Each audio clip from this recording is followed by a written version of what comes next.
All right, we have a question here from Beth, and I can tell it's really heartfelt, so it's important. Beth says, I always hear that you have to forgive people who have harmed you in order to heal. My husband is nowhere near being able to even fathom forgiving his perpetrators from childhood. He even dreams of revenge for the incredible hurt that they caused him. How does he or anyone heal from something that haunts him in dreams and his waking life and even physically affects him in horrible ways? Thank you. All right, thank you for that, Beth, and let's see what Judah has to say about that.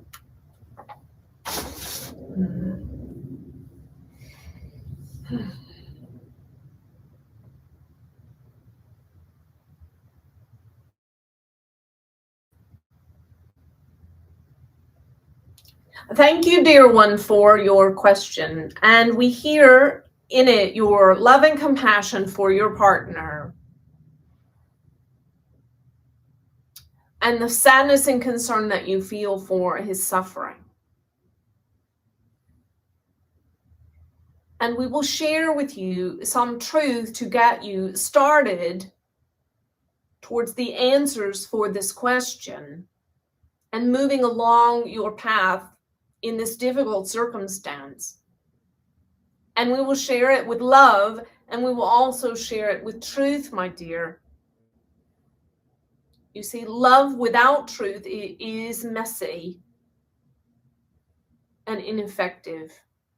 And truth without love is harsh and hurtful. So hear us now share truth with love.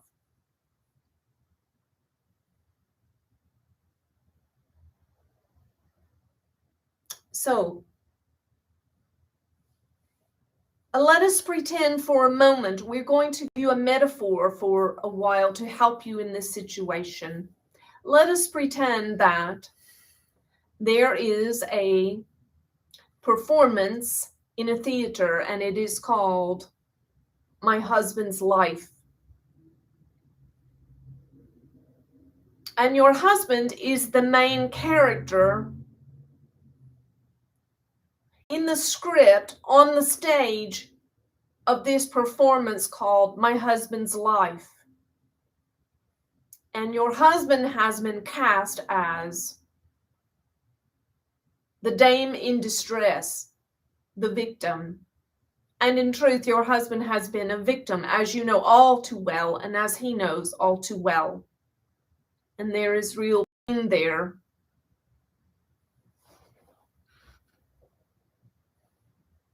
But this is something we want to say, that pain is inevitable for all. And it does seem that some experience more pain than others. And there are so very many who have great pain and are true victims. So pain is inevitable, but misery is optional. Now, when one is grown, an adult, and they've experienced pain as a young one, then it is a story that they tell themselves about their pain and their past that causes their suffering. For in the moment, they are no longer suffering. It is not this here and now moment that is causing your husband's suffering. It is the story he tells himself about what happened and the injustice of it and so on that is causing. So the perpetrator is not present now causing pain. It is the story about what happened that is causing the pain. So let us go back to the metaphor. So my dear, you have been cast as a character in this play called My Husband's Life, and he has the leading role, and the leading role is one who has been victimized and in his pain and has been persecuted. And there is a perpetrator, a persecutor that has also been cast in a primary role in this play. And the script has been written with the power of the husband's mind. In between his two ears, he has written the script, and he has given it his perspective about the details of his life. And he is adamant that he must follow the script. It is very important to him that all the players follow the script. And my dear, you have been cast in the role of the heroine. Da, da, da, the heroine. And my dear, you have taken on this role, and you feel that somehow it is important for you to find the key to your husband's release, because you suffer over his suffering.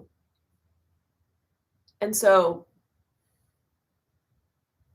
it seems there must be one thing to you, one yet thought of, or that hasn't yet been achieved, or hasn't yet been grasped by this main character, your partner. And if he could arrest that one thing, then the freedom would come. And you think that might be forgiveness. And it is true that there is resentment there. And this resentment and unforgiveness has been written in as a part of the script. But the unfortunate thing, my dear, is that you will never be successful in this role as a heroine for your partner, because he has an anticipated end, and it does not include you saving him, unfortunately.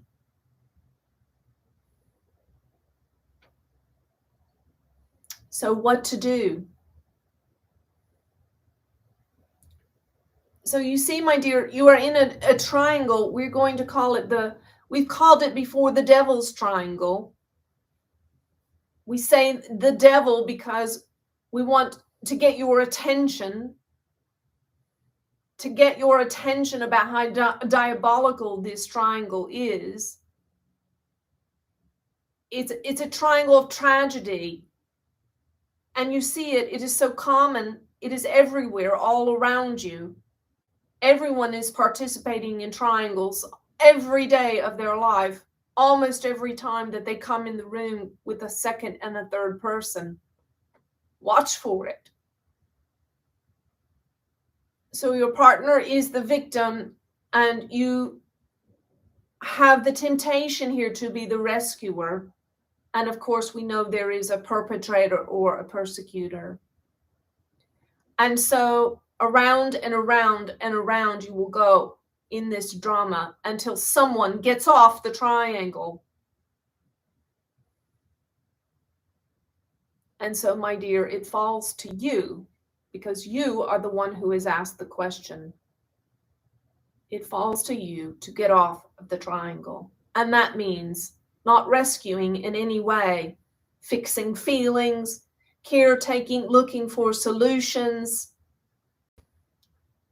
but surrendering and leaving these things in the hand of God. So if you can you, in this stage, this drama that is unfolding, can you walk to the wings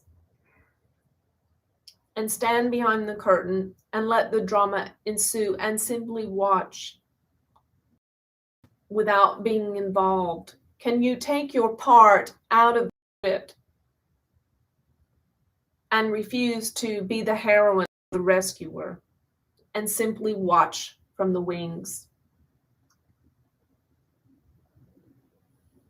And can you trust that there is a director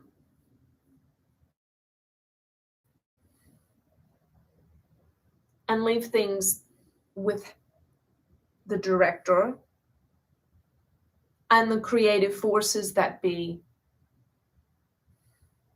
And then if you can you come on out off the stage, out into the audience, and can you sit in the audience and then watch the drama of your husband's life story, his script, his story about all that has happened and is happening, all the pain and all that will be. Can you watch it from the audience? And can you, in a very loving and surrendered way, simply be an unattached observer?